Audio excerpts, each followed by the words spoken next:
What's up, guys? Welcome back to the channel. Today, my buddy Mark is here. He's going to be helping me finish this exhaust up. There's a coughing baby in the background. Just kind of ignore that. So, I told you guys last video that I was going to be trying to finish up this exhaust. The only problem was I called my local Praxair and priced out a helium trimix that would work the best for this. And the problem is it didn't make financial sense to get the trimix like I wanted to. It would have cost over $500 to get a bottle of it. They only had 125 cubic up bottles, and it would have, like I said, be $500 or more to get a bottle of that. It doesn't make sense for me to finish one weld joint and then a couple brackets. So, got my buddy Mark here. I'll let him explain what his business is. He does mobile welding, but I'll let him explain what he does. My company's name is Haas, Welding and Fabricating. I'm completely mobile. As you can, I brought my whole setup to Andrew's shop here, and to help him out. I can, I do everything from aluminum, stainless. I can build a whole fab job in my trailer. And right now I'm in the works of building a shop. So hopefully that'll get some growth and just like helping a buddy out. Cool. So if you have any fab jobs and you're in the Southeast Michigan area, what area do you actually? Metro Detroit. I've gone to Redford, to Dearborn, and all the way up to Port Huron, but mainly the Metro Tri-County area is a good area. Cool. I will post his information in the description. I'll also put it somewhere in here probably. But like I said, if you have any mobile welding projects or any odd jobs you don't really want to carry somewhere, go ahead and call Mark and he'll take care of you. So we're going to get to welding this up, and then we will start building the rest of it too. Alright, so while Mark's setting up, I'll kind of explain what he's using. So for TIG, you usually want to use 100% argon. So he's got the argon tank there for the actual welding process, but it also has another tank here for back purging it. It just keeps any oxidation or anything from happening from the back side of the tubing while you're welding. But he has a pretty nice setup. I'm actually kind of jealous of his welder. Eventually I'll get a TIG, but for now, like I said, it makes more financial sense to have him come do it for me. So we'll get to welding that up.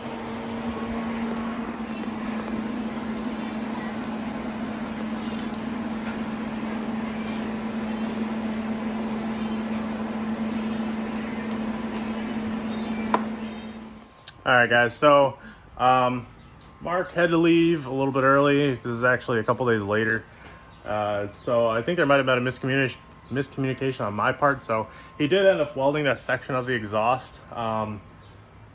But I still do have to make the brackets that will go across the trans tunnel, as well as the brackets for the muffler to the actual section that goes under the bumper.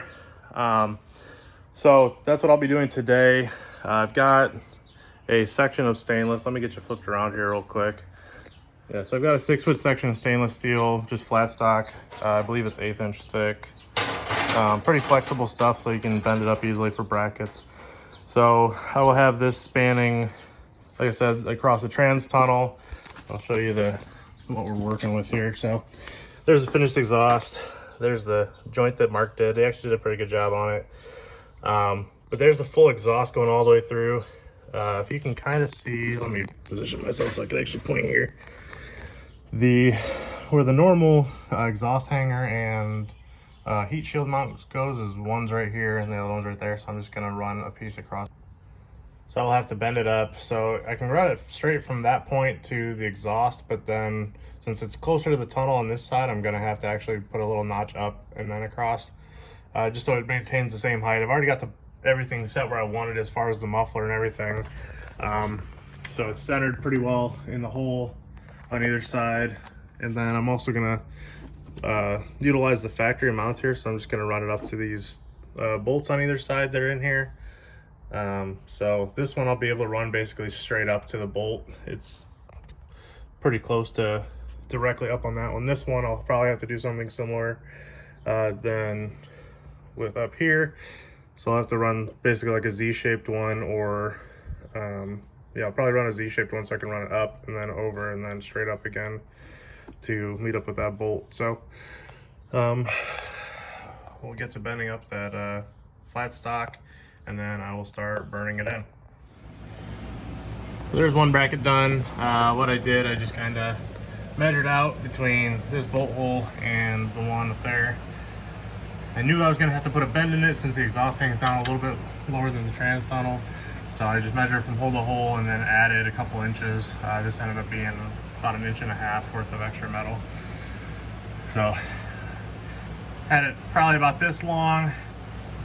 Once I had the bend in it and this figured out where the hole was going to be, I just measured out the same distance as the edge of this one to the edge, and then just cut it off and rounded it with the grinder like that, just so it has a nice finished edge on the edge of it. And then I'll probably still run a brace from here to here, just so it has a little rigidity. It's not just flopping around. I mean, this piece is pretty sturdy, but I might want to add a little more bracing. So there's one bracket down. Let's move on to the rear. So here's my other two brackets I went ahead and made for the muffler mounts. The factory mounts is what I'm using. So these holes right here will go to the factory bolts that went to the little clamp brackets that went to the edge of the muffler. These will then be welded directly to the side of the muffler. And I've already went ahead and rounded all the edges, everything like that, chamfered them and everything, get them ready to weld. I'm probably gonna end up welding it basically like a U shape around this edge here until it doesn't touch the muffler anymore. So I'll end up running a bead from somewhere around here, just around. So first I am going to weld the center bracket in there that I've already made, just because that kind of sets the angle for the muffler. And once that bracket is welded in, then I can do these ones. So I would get on to that. All right, so I'm a little sweaty. Anyways, so getting ready to weld here. Just make sure when you are welding on a car, you disconnect the negative terminal on the battery. You don't want to end up short-circuiting anything. Also frying any modules. If there's any modules you're concerned about that you don't want fried, I would disconnect those too. But I have welded on this car before, never really had an issue disconnecting the battery just like this. So do the negative terminal, you should be all right. So all right, so the brackets are welded up. I won't show this. I'm actually gonna blur this because those are ugly. Like I said, argon is not the ideal gas. That's kind of funny to use for this kind of welding, but it is all secured. The muffler is right where I want it to sit. Again, ignore some of this stuff. I gotta repaint that bumper. So there's the full exhaust. Yeah, who's ready for some sound clips? So the car is back on the ground. It's been on a trickle charger for a couple days now.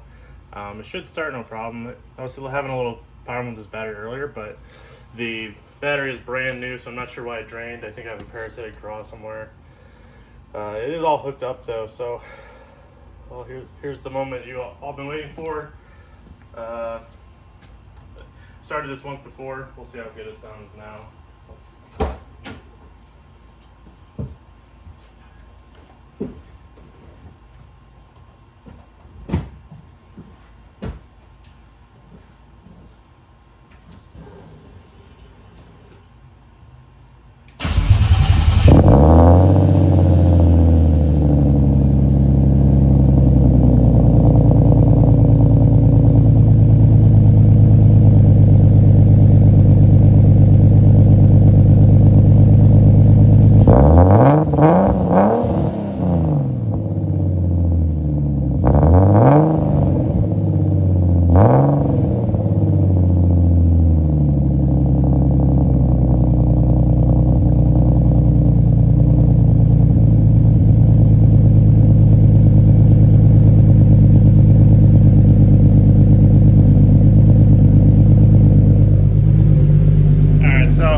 Hope you guys can hear that well enough. I don't know if the clip might have started chopping or anything like that.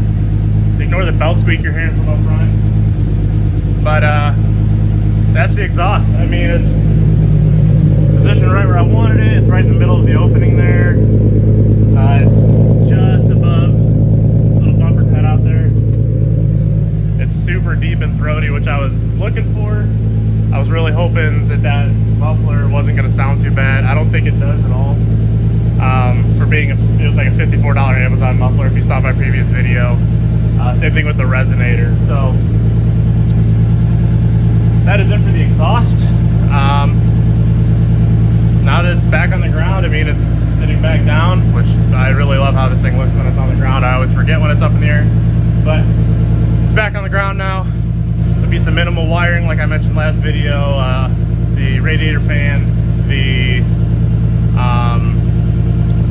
wideband, and the boost gauge both still need wired in.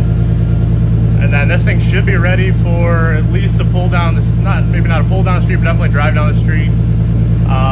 Keeping an eye on the air-fuel ratio just to make sure it's not going to be too rich or too lean.